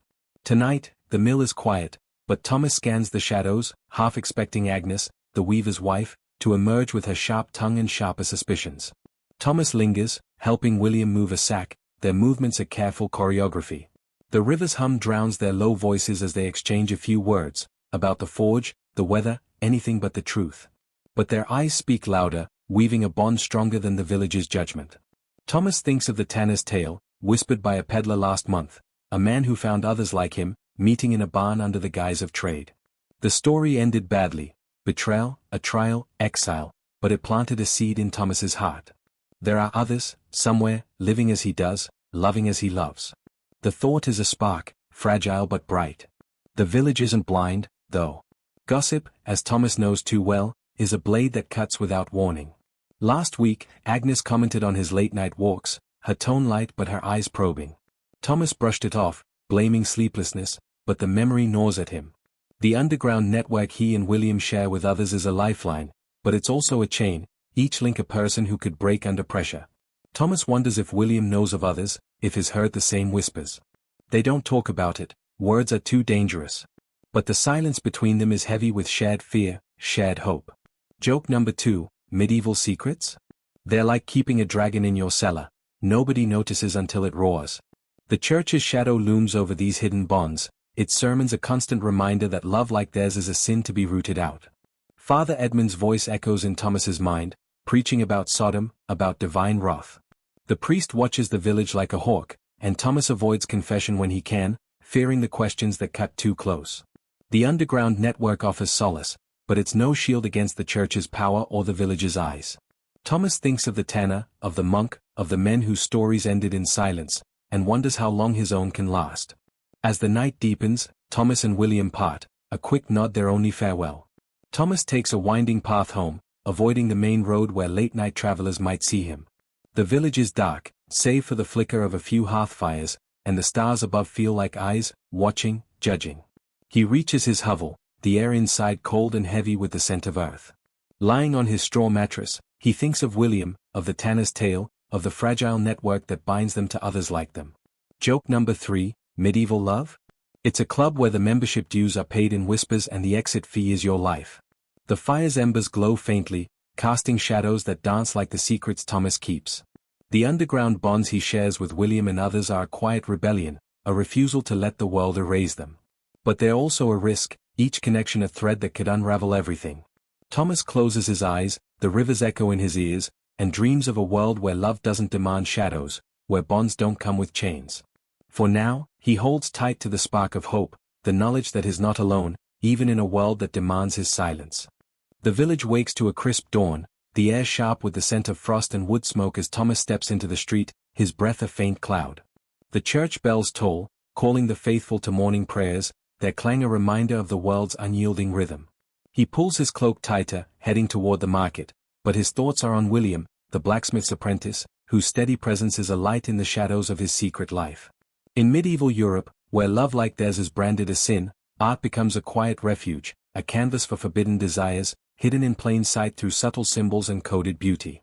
For Thomas, These traces of defiance are a whisper of hope, though they come with risks as sharp as any blade. In 1279, art is everywhere, stained glass glowing in cathedrals, tapestries warming castle halls, manuscripts illuminated with gold. A mainstream historical fact, the Gothic art movement, flourishing in the 13th century, fills churches with images of divine order, from soaring arches to vivid depictions of saints. But beneath the surface, some artists weave subversive threads, encoding same-sex love in ways the church might miss. A knight clasping another's hand in a tapestry, a monk's gaze lingering in a manuscript's margin, these are fleeting, deniable, but deliberate. For men like Thomas, who can't read the Latin in psalters but feels the weight of the church's gaze, these hidden images are a secret language, a nod to lives like his that dare to exist. Thomas reaches the market, where a peddler displays painted wooden panels, their colors bright against the gray morning. One shows two men, hunters, their hands touching as they share a bow. The image is innocent enough, comrades in the chase, but Thomas's heart skips, recognizing the subtle defiance in their closeness. He lingers, pretending to haggle over a price, but his eyes trace the lines, searching for meaning. The peddler, a wiry man with a knowing grin, says nothing, but Thomas wonders if he understands the painting's quiet rebellion. Joke number 1, medieval art? It's like a secret emoji, winking at you while the priest's back is turned. These coded images aren't just decoration, they are survival. Artists, often working under church patronage, tread a fine line, embedding hints of forbidden love in religious scenes. A 12th century manuscript from a French monastery might show David and Jonathan, their embrace a touch too tender, their eyes locked in a way that speaks beyond friendship. Historians still argue whether such depictions are deliberate or pious exaggeration, but for Thomas, they are a lifeline, proof that others like him have left marks on the world. He's seen such art in the monastery where he delivers wool, in the margins of a psalter where two monks share a glance, their hands brushing as they hold a scroll. It's a fleeting image, but it stays with him, a spark in the dark. The village church looms nearby, its stained glass glowing with scenes of judgment and grace. Thomas avoids it today, skipping mass to dodge Father Edmund's probing eyes. The priest once commented on a tapestry in the church, praising its holy brotherhood without seeing the coded truth in the knight's clasped hands. Thomas wonders how many others notice these hints, how many silently share his secret. The art is everywhere, yet nowhere, hidden in plain sight, like Thomas himself. He moves through the market, nodding at neighbors, his smile a mask, but the memory of that painted panel keeps his heart steady. A quirky tidbit. Some medieval illuminators, especially in Italy, slipped playful or subversive images into their work, like a monk kissing another in a manuscript's corner, dismissed as a joke if caught. It's a bold move, like sneaking a love note into a sermon. For Thomas, such stories, whispered by traders who pass through, are a reminder that even in a world of rules, some dare to defy. But the risk is real. An artist caught pushing too far could face censure, their work burned, their name erased. Thomas feels this danger, knowing his own life mirrors that precarious balance, hiding truth in plain sight, hoping no one looks too closely. At the forge, William is working, his hammer ringing against iron, the sound a beacon for Thomas. They don't speak, too many ears in the market, but William's quick glance is a brushstroke of its own, painting a moment of connection. Thomas lingers, pretending to inspect a horseshoe, his fingers tracing the warm metal. He thinks of the painted hunters, their hands touching, and wonders if he and William could ever leave such a mark, a sign that their love existed, even if hidden. The village expects him to marry soon, Sarah's smiles a growing pressure, but Thomas's heart is elsewhere, drawn to these fleeting, coded moments that feel like art in their own right. The day stretches on, and Thomas moves through his tasks, delivering wool, dodging Agnes's sharp gaze. The village is alive with stories, but none speak of men like him except in whispers of sin. The art is seen, the hunters, the monks, offers a different story, one where love finds a way, even if veiled. He thinks of the monastery psalter, of the knights in the church tapestry, and feels a quiet kinship. Joke number 2, medieval romance? It's like painting a masterpiece and hoping nobody notices the real subject. As evening falls, Thomas slips toward the river, where the mill's shadow cloaks their meeting. William is there, stacking grain sacks, his movements deliberate. They exchange a few words, safe ones, about work, but their hands brush, a touch as subtle as a manuscript's margin. Thomas wants to tell William about the painted panel, about the artist who dared to hide truth in beauty, but he holds back. Some hopes are too fragile for words. Instead, he savors the moment, the rivers hum a soft frame for their hidden bond. Joke number 3, medieval love? It's carving your heart into a painting and praying the bishop doesn't see. Thomas returns home, the village dark under a star-strewn sky. His hovel is cold, the fire's embers faint, but he lies on his straw mattress, the day's images vivid in his mind. The art he's seen, those subtle, defiant traces, reminds him that he's not alone, that others have loved as he does, leaving their mark in colors and lines. The church, the village, the world may demand his silence, but art speaks, however softly.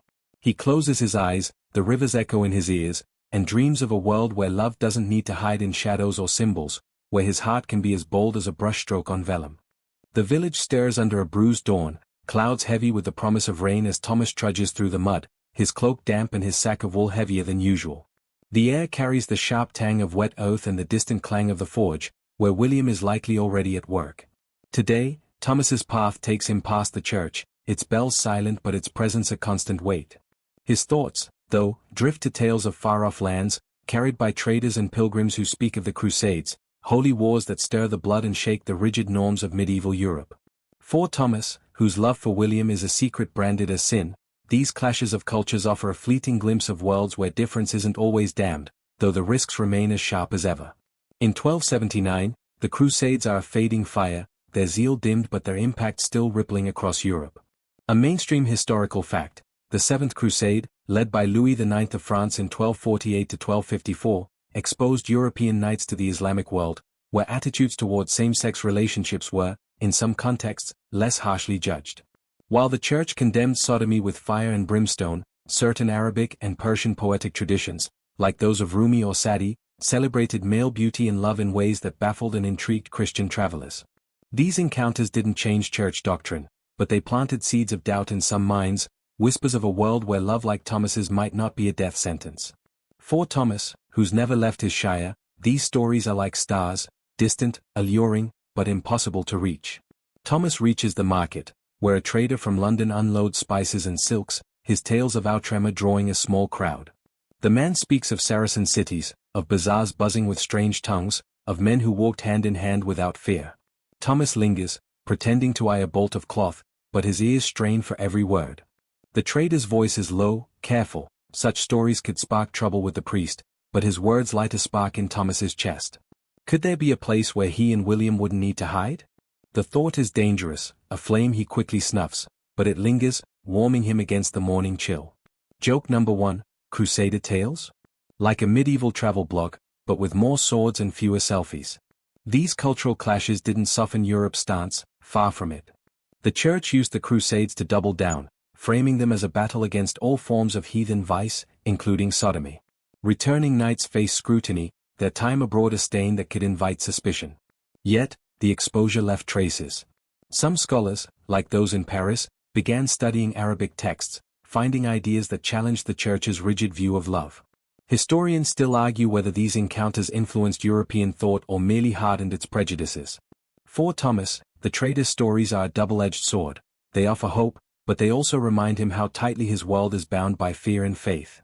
At the forge, William is hammering iron, his face flushed from the heat. Thomas pauses nearby, pretending to check a cartwheel, their eyes meeting for a heartbeat. The trader's words echo in his mind, men walking hand in hand, unafraid. He wants to tell William, to share the fragile dream of a different life, but the market's bustle is too close, Agnes's sharp eyes too near. They exchange a nod, a silent promise to meet later by the river. Thomas moves on, the wool's weight grounding him, but his heart is restless, stirred by the possibility of a world beyond the village's judgment.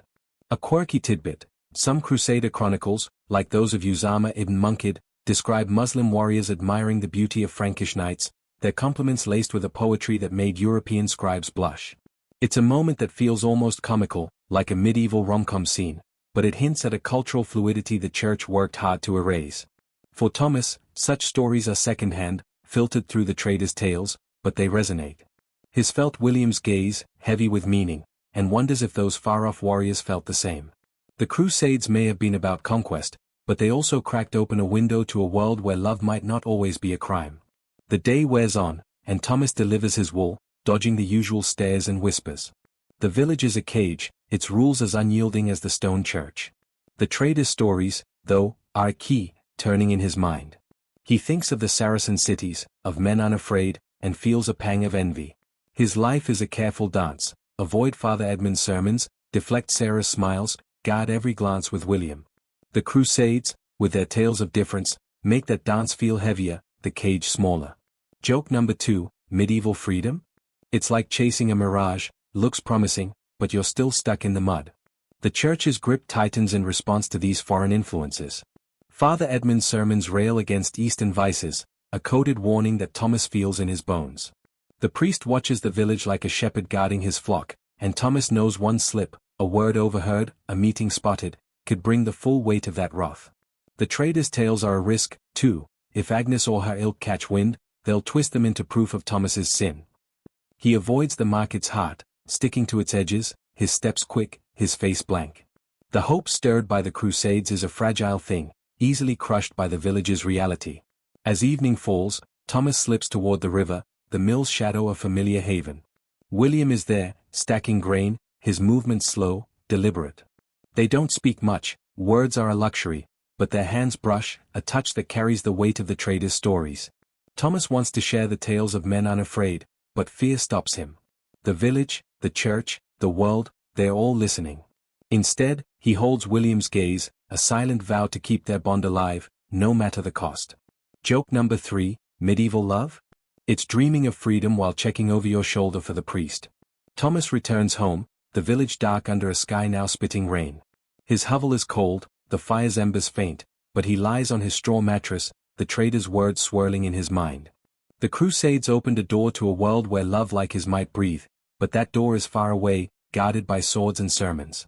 Still, the stories are a spark, a reminder that others have loved as he does, even in the face of war and faith. He closes his eyes, the rivers hum in his ears, and dreams of a place where he and William could walk hand in hand, their love no longer a secret to be buried but a truth to be lived. The village cowers under a slate-gray sky, the air heavy with the threat of thunder as Thomas hurries through the muddy lanes, his cloak flapping like a trapped bird. The scent of damp straw and distant lightning mingles with the faint clang of William's hammer from the forge, a sound that pulls at Thomas's heart even now. Today, the village is abuzz with darker whispers, a trial in a nearby town, where a man was accused of unnatural acts and faced public judgment. In medieval Europe, such trials are spectacles, exposing hypocrisy and fear while crushing those like Thomas, whose love for William is a secret teetering on the edge of discovery. The threat of a trial looms like a storm, its shadow darkening every step he takes. In 1279, justice in Europe is a public affair, often more theatre than fairness. A mainstream historical fact, the 1260 French legal code, Livre de justice et de plainte, prescribes burning or hanging for sodomy, turning trials into communal rituals of purification. These spectacles aren't just about punishment, they're warnings, reinforcing the church's and society's demand for conformity. For Thomas, the news of the nearby trial, carried by a grim-faced peddler, feels like a cold hand on his neck. The accused, a baker named John, was betrayed by a neighbor's gossip, his life dissected before a jeering crowd. Thomas knows that could be him, one careless glance at William turning their hidden love into a public pyre. Thomas reaches the market, where the usual bustle feels subdued, the air thick with unease. A group of villagers huddles near the alehouse, their voices low as they recount John's trial, how he was stripped of his trade, shamed before the church, then vanished, likely dead or exiled. Agnes, the weaver's wife, is there, her eyes glinting with righteous fervor as she declares the baker's sin a stain on the town. Thomas keeps his distance, his sack of wool a flimsy shield, but her words cut deep. The village thrives on these spectacles, each trial a reminder that no one escapes judgment. Joke number 1, medieval trials? Like a reality show where the loser doesn't just get voted off, they get torched. These trials expose more than the accused, they reveal the hypocrisy woven into the village's moral fabric. The reeve, who oversees local justice, is quick to condemn, yet Thomas has seen him linger too long at the alehouse, his hands wandering where they shouldn't. Even Father Edmund, the priest, preaches purity while turning a blind eye to the Lord's indiscretions.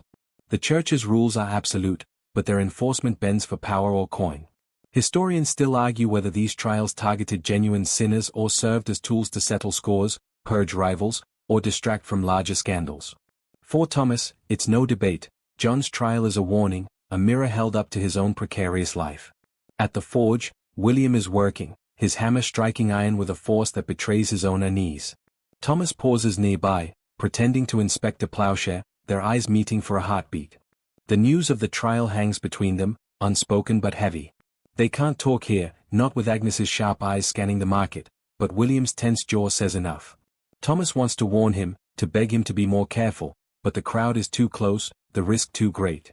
He moves on, his steps quick, the plowshare's weight grounding him against the fear that threatens to spill over. A quirky tidbit: in some trials, like one recorded in 1292 Bruges, the accused were forced to wear shame masks during public sentencing, crude iron contraptions meant to humiliate. It's grimly theatrical, like a medieval costume party gone horribly wrong. For Thomas, the image is chilling, a reminder that trials aren't just about justice but about spectacle, turning a man's life into a cautionary tale for the crowd. His heard of John's fate: no mask, but a public confession, his bakery seized, his name erased. The village whispers of divine justice, but Thomas sees only fear, a community eager to purge what it doesn't understand.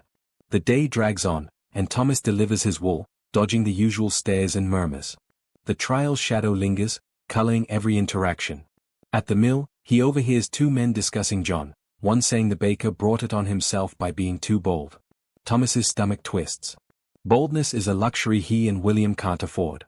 The village expects him to marry soon, Sarah's smiles are growing pressure, and every refusal risks drawing eyes. He avoids Father Edmund's mass, fearing the priest's sermons will echo the trial's verdict, painting love like his as a crime that taints the earth. Joke number 2, medieval justice? It's less about truth and more about who can yell sin at the loudest. The church and secular authorities work hand in hand, each trial a public exorcism meant to cleanse the community. Thomas knows the reeve watches him, his patrols more frequent since the peddler's news. Agnes's gossip, once a nuisance, now feels like a blade, ready to cut if she suspects his meetings with William. The trial in the next town is a warning, but it's also a mirror, reflecting the hypocrisy of a world that condemns some sins while ignoring others. Thomas wonders if John had someone like William, someone worth the risk, and if he regretted it in the end.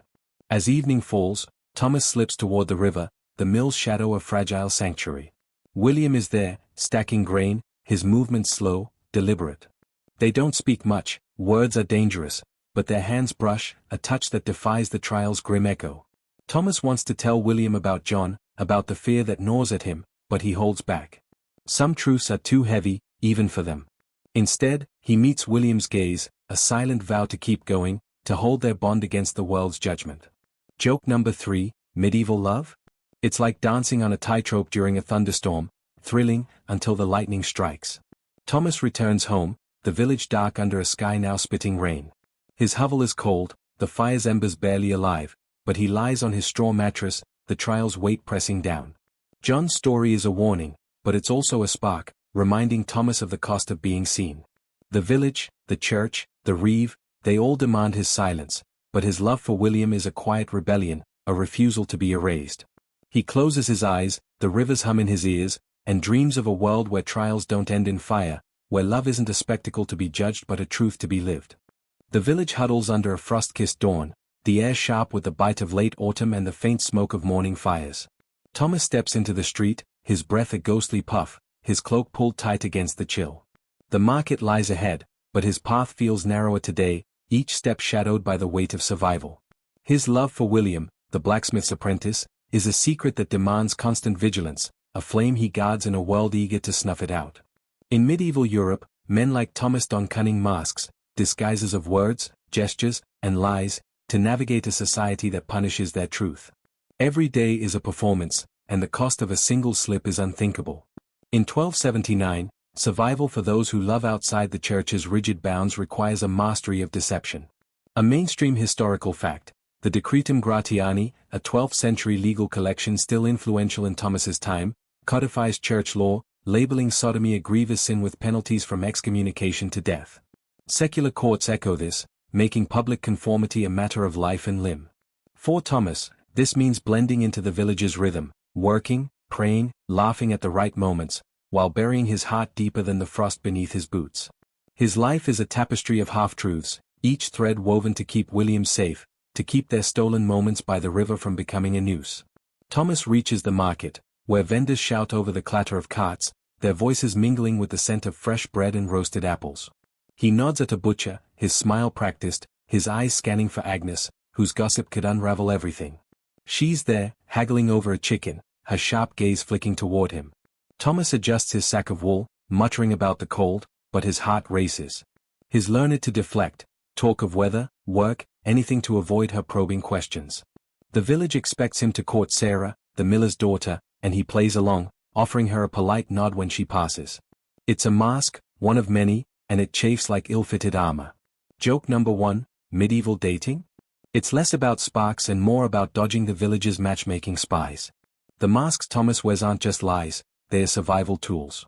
He avoids lingering at the forge, where William's hammer rings like a siren's call, knowing too many visits draw eyes. He skips Father Edmund's sermons when he can, fearing the priest's questions cut too close. Confession is a minefield, where he lists safe sins, envy, sloth, while guarding the truth. The village is a stage, and Thomas is an actor, his every move calculated to blend in. He laughs at the jongleurs' bawdy tales, claps at festivals, and keeps his distance from William in public. But beneath the mask, his heart aches, each lie a small betrayal of the love that keeps him alive. A quirky tidbit: some men in medieval cities, like 13th century Bologna, use subtle clothing choices, a certain knot in a belt, a specific shade of cloak, to signal shared desires, a code invisible to most. It's clever, like a medieval secret handshake, but risky. Thomas's village is too small for such tricks, where even a new tunic sparks gossip. Historians still argue whether these signals were common or the stuff of later myth, but for Thomas, every glance with William is a code of its own, a language of nods and fleeting touches. He's mastered the art of looking busy, stacking wood, mending nets, while stealing moments that feel like defiance in a world that demands his erasure. At the forge, William is working, his sleeves rolled up, sweat glistening on his arms. Thomas passes by, pretending to check a horseshoe, their eyes locking for a heartbeat. The mask is firm, no smile, no linger, but the glance is enough, a spark that warms him against the frost. Agnes is nearby, her voice carrying as she scolds a vendor, and Thomas moves on, his steps quick. He knows the cost of being seen, remembers the trial in the next town, where a baker's life was torn apart by whispers. The village is a web, and every thread, gossip, suspicion, expectation, threatens to trap him. He wears his mask tightly, but it's suffocating, each lie a weight heavier than the wool he carries. The day stretches on, and Thomas moves through his tasks, delivering wool, nodding at neighbors, his performance flawless but exhausting. The village's rhythm is relentless: work, pray, conform, and Thomas plays his part, though it carves pieces from him. Sarah's father, the miller, comments on his fine prospects, a hint that stings like frostbite. Thomas mumbles agreement, his mask intact, but his thoughts are with William, with the river where they'll meet tonight. The lies protect them, but they also isolate, building a wall between the life he lives and the one he longs for. Joke number 2, medieval life? It's like wearing a costume that doesn't fit, and the audience is armed with pitchforks. The church's shadow looms over every mask. Father Edmund's sermons paint sinners as threats to the cosmic order, and Thomas feels the words like a brand, even when he skips mass. The reeve, too, watches, his patrols a reminder that secular law is as unforgiving as divine. Thomas avoids the alehouse, where loose tongues could betray him, and takes winding paths to dodge late-night eyes. His life is a series of detours, each one a lie to keep the truth safe. He wonders if William feels the same, if his own masks are as heavy. They don't talk about it, their moments are too brief, too precious, but Thomas sees the strain in William's eyes, a mirror of his own. As evening falls, Thomas slips toward the river, the mill's shadow a fragile haven. William is there, stacking grain, his movements slow, deliberate. They don't speak much, words are a risk, but their hands brush, a touch that strips away the day's masks for a moment. Thomas wants to shed them all, to tell William how the lies weigh him down, but he holds back. The village, the church, Agnes, they're always listening. Instead, he meets William's gaze, a silent promise to keep wearing the mask, to keep surviving. Joke number 3, medieval love? It's playing a part in a play where the script demands your silence and the audience wants your head. Thomas returns home, the village dark under a starless sky. His hovel is cold, the fire's embers faint, but he lies on his straw mattress, the day's weight settling like frost. The masks he wears, worker, neighbor, suitor, are his armor, but they're also his cage, trapping him in a life that's only half his own. Yet, there's a spark in Thomas, the memory of William's touch, the stubborn hope that their love can outlast the lies. He closes his eyes, the rivers hum in his ears, and dreams of a world where masks aren't needed, where love doesn't demand a disguise but shines as bright as the stars he can't see. The village lies still under a winter's dawn, the air brittle with frost, carrying the faint scent of pine and the smoke of dying hearth fires. Thomas steps onto the frozen path, his boots crunching softly, his cloak no match for the chill that seeps into his bones. The church looms in the distance, its spire a silent sentinel, but Thomas's thoughts are with William, the blacksmith's apprentice, whose warmth is a beacon in a world that seeks to freeze their love. In medieval Europe, where conformity is a cage and difference a crime, rare flickers of acceptance, small acts of kindness, fleeting moments of understanding, hint at humanity's resilience. For Thomas, these cracks in the ice are a fragile hope, a whisper that survival might mean more than just hiding. In 1279, the world is harsh, its rules carved in stone by church and crown, but human hearts are not so easily bound. A mainstream historical fact, the 13th century Magna Moralia, attributed to followers of Thomas Aquinas, grudgingly acknowledges that mercy can temper justice, even for sins deemed grave. While the church condemns sodomy with fire and brimstone, some individuals, priests, neighbors, even strangers, quietly defy the script, offering compassion where judgment is expected. For Thomas, these moments are rare, like sunlight breaking through a winter storm, but they exist, and they keep him going. He clings to the memory of a kind word from Brother Simon at the monastery, a fleeting smile that felt like understanding, not accusation. Thomas reaches the market, where the cold has thinned the crowd, leaving only the hardiest vendors with their wares of wool and turnips. He passes old Marjorie, the apothecary, who nods without her usual scrutiny, her hands too busy with a steaming pot to cast suspicion. It's a small gesture, but Thomas feels it, a crack in the village's armor, a moment where he's just a man, not a secret to be uncovered. He thinks of William, working at the forge, and wonders if he's found similar moments, brief reprieves from the masks they wear. Joke number 1, medieval kindness? It's like finding a warm blanket in a snowstorm, rare, but you hold it tight. These flickers of acceptance are not grand gestures but quiet ones, a neighbor who doesn't pry, a monk who looks the other way. Thomas remembers a day last summer when a traveling peddler, his cart heavy with spices, spoke of a distant city where men like him lived more openly, their love tolerated in shadowed corners. The story was likely exaggerated, a trader's tale spun for coin, but it planted a seed. Thomas knows the village is no such place, Father Edmund's sermons and Agnes's gossip ensure that, but his seen hints of mercy, the baker who shares bread without questions, the widow who smiles at him without expecting a betrothal. These moments are fragile, easily shattered, but they are real, a reminder that not every heart is hardened. A quirky tidbit, in some 13th century Italian communes, like Florence, certain taverns were rumored to be safe havens for those who loved differently, where a blind eye was turned for the right price. It's a whisper of rebellion, like a medieval speakeasy, but risky, one wrong patron, and the haven became a trap. Historians still argue whether these spaces were real or romanticized myths, but for Thomas, the peddler's tale is enough to fuel his dreams. He imagined such a place, where he and William could sit together, their hands touching without fear. The village, with its watchful eyes and whispered curses, offers no such refuge, but the hope of it lingers, a spark in the winter's cold. At the forge, William is hammering iron, his breath a cloud in the frosty air. Thomas pauses nearby, pretending to inspect a shovel, their eyes meeting for a heartbeat. The moment is fleeting, but it carries a warmth that defies the chill. William's nod is steady, a silent promise that they're in this together, masks and all. Thomas thinks of Brother Simon, of the peddler's tales, of the widow's smile, and feels a quiet strength.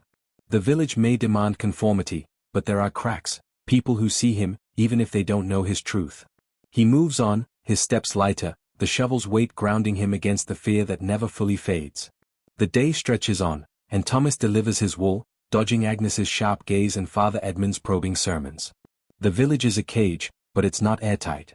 He remembers a moment last month when Sarah, the miller's daughter, laughed off her father's matchmaking, saying Thomas seems happy enough alone. It was a small kindness, unintentional perhaps, but it gave him room to breathe. These flickers of acceptance are rare, but they are lifelines, reminding him that humanity persists, even in a world that punishes difference. Joke number 2, medieval mercy? It's like finding a coin in the mud, small, but it buys you another day. The church's shadow looms, its laws unyielding, but Thomas senses cracks even there. Brother Simon once spoke of forgiveness over judgment, his voice soft, his eyes kind. It wasn't much, but it was enough to make Thomas wonder if some priests see the world differently. The Reeve, too, has his moments, ignoring a late-night walk, focusing instead on a poacher's crimes. These are not absolutions, not freedoms, but they are spaces where Thomas can exist, if only for a moment. He holds these fragments close, weaving them into the hope that keeps him and William going, one stolen glance at a time. As evening falls, Thomas slips toward the river, the mill's shadow a familiar haven. William is there, stacking grain, his movements slow, deliberate. They don't speak much, words are a risk, but their hands brush, a touch that carries the weight of every kind word, every blind eye turned. Thomas wants to tell William about the peddler's tales, about Brother Simon's kindness, but he holds back. Some hopes are too precious to voice.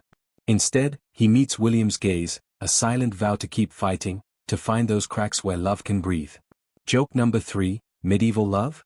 It's finding a warm corner in a cold world and calling it home, if only for a night. Thomas returns home, the village dark under a sky heavy with stars. His hovel is cold, the fire's embers faint, but he lies on his straw mattress, the day's moments swirling in his mind. The world is harsh, its rules a cage, but there are cracks, small, stubborn acts of humanity that refuse to let love die. He thinks of William, of the peddler, of Brother Simon, and feels a quiet strength.